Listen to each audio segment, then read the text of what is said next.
Hi guys, so today I'm going to teach you how to make a very delicious African dish, and that is seafood okro. So seafood okro is a very special food in Africa, and we love it specifically because it is nutritious, it is nutrient packed, because there are lots of seafood that goes into the preparation of this delicacy. So I will show you the ingredients that are required. First, you need basically okra or okra as you call it. So I chop my okra into different sizes. I'm going to explain what they are for later. And then you have the seafoods. You can see on the screen prawns and shrimps and crabs. These are already well cleaned and ready for cooking. And then on this side you have the fishes. I'll be using two different kinds of fish, and that is crocker fish and mackerel fish. I also have some leaf, and that is mainly uziza leaf. I'll be using some fresh uziza leaf that is already cleaned and cut. Among the ingredients, you could see cow skin, and you'll be wondering, but is seafood? Well, cow skin, which is popularly known as kpomo, goes really well with okra, so why not? I also have some scotch bonnet pepper, the red and the yellow one, and then some onions that are already chopped, and then I have some seasoning cube as well. So these are the ingredients for this wonderful and yummy recipe. So join me in my kitchen if you are ready. Let us get right into it. So I'm just going to put the pot on fire and then going with some red oil, that's palm oil. Please be careful not to add too much because okra does not need so much oil. After that, I go in with the onions, the chopped onions. I'm not going to introduce all the scotch bonnet pepper at this point. I'm going to preserve some of it. So I'm going to put like half of the scotch bonnet pepper at this point. Later in the cooking, we'll use the remaining ones. That one is going to be preserved for the coloring of this yummy okra soup.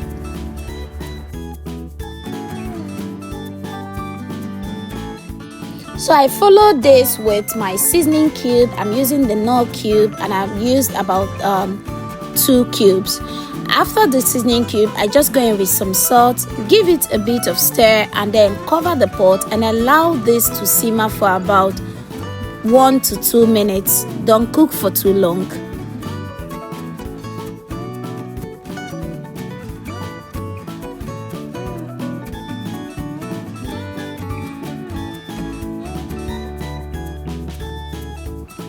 So less than 2 minutes later, this is what it will look like. So I now go in with my uziza, dried uziza at this point.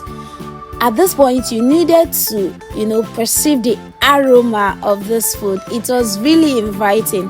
That is the special work that dried uziza do for you. The flavor is just too good. So after adding the uziza, I now go in with my fishes. So the crocker fish and the Titus fish. So now I'm introducing my fish, and you can see I did not add any water. I always say this in all my videos. If you want your fish, your chicken, protein, whatever to taste good, if you want it not to be bland on the inside, then you don't have to put water at the time you were starting to cook. So after I introduced the fish, I had to reduce the heat because it has to cook on low heat. I reduced this to 4. If you don't cook it on low heat, then it's just going to get burnt. So be patient. Cook on low heat and allow to cook for about 3 to 4 minutes. Because this is crocker fish, it gets cooked very easily. So don't cook it for too long. After 3 to 4 minutes, I came back to it. This is what it looked like, and I flipped the fish. The reason I'm flipping is so that it will be evenly done. The fish can evenly cook on both sides since there is no water. And honestly, if you taste this fish, it tastes so good inside out.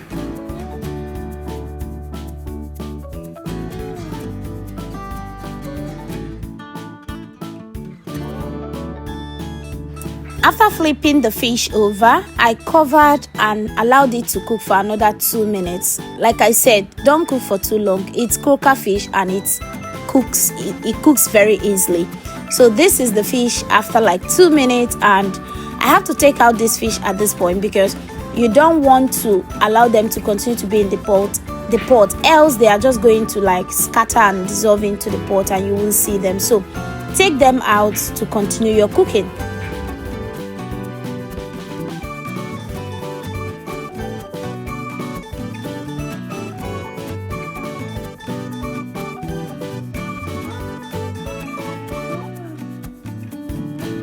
Looking into the pot, you could see that the stock sort of increased. I did not add any water. Everything you're seeing here is the juice that came out from the fish. So don't let anybody tell you that fishes do not have their own juice. They do. So at this point, I went in with the crab because that's the hardest seafood that I have. So I went in with the crab, added some water. Be careful with water because if you add too much water, then you're going to have a very watery okra soup. You don't want that. So I added some water and then go in with my kpomo at this point so that it cooks, to soft. After that, I give it a bit of stir and then cover the pot and allow to cook for about 5 to 7 minutes.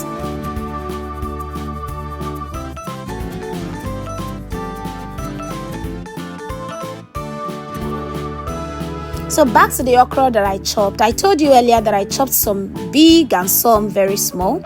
The big one now, I'm going to divide it into two because I'm going to blend half of it. The essence of blending it is so that the okra can draw very well. I mean, what is an okra soup that does not draw? What is an okra if it doesn't draw? That is the real essence of okra. So to achieve this, very drawing okra soup, blend some of the okra. Add a little water. Like I always emphasize, be very careful with water. You don't want to add too much. So I added some of the okra and then blended it to smooth, and this is what the consistency looks like.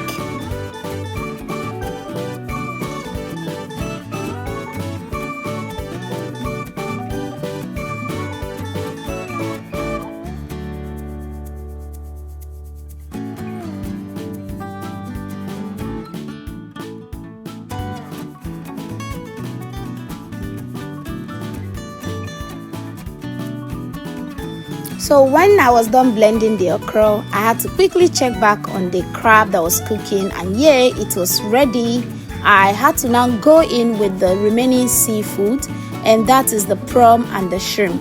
This prawn and shrimp, they are already cooked, they are pre-cooked, so I won't be cooking them for that long. Just about 2 to 3 minutes is okay. So I added the prawn, gave it a little stir, covered to cook for another 2 to 3 minutes.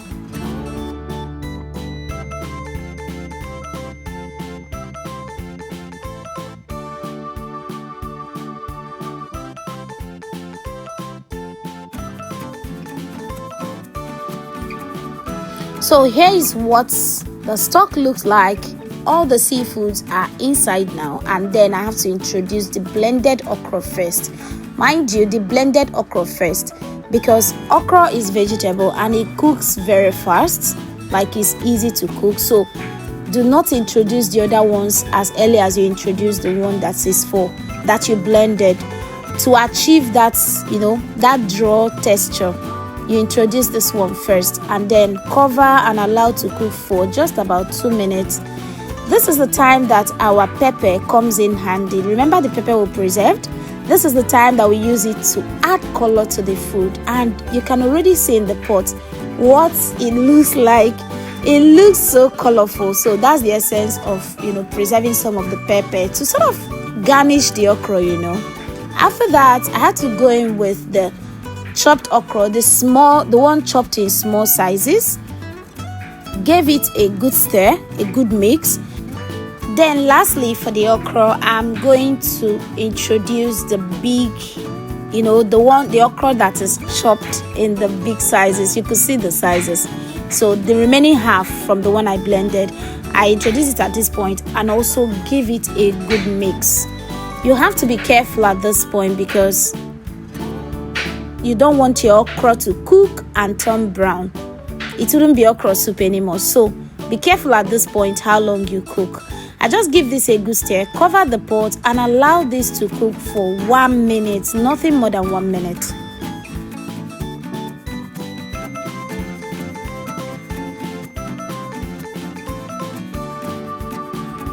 So 1 minute later, I came back to the okra, and now I have to introduce the vegetable. The vegetable I'm using, like I said earlier, is uziza leaf. So I introduced the vegetable and then gave it a very good mix. You need to get these things to mix up together. So I gave it a good mix and then introduced the fishes. Remember the fish that I had removed before? So it's time for it to come back to the pot because the food is almost cooked and you don't want your fish to have a separate taste from your soup. So I always love to mix everything together so it has one, it has a uniform taste.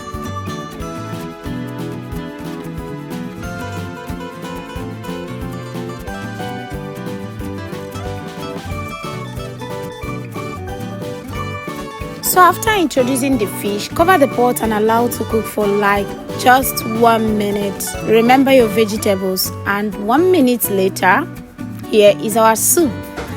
Gently give this a thorough stir. I had to turn off the fire at this point because our food is done. So gently give this a very thorough stir. Do not be aggressive with your mixing because if you're aggressive with this, you're going to scatter the whole fish in the pot. So gently give it a good mix and our soup is ready. I know you can literally taste this soup from the screen. What would you rather enjoy this soup with? Let me know in the comment section.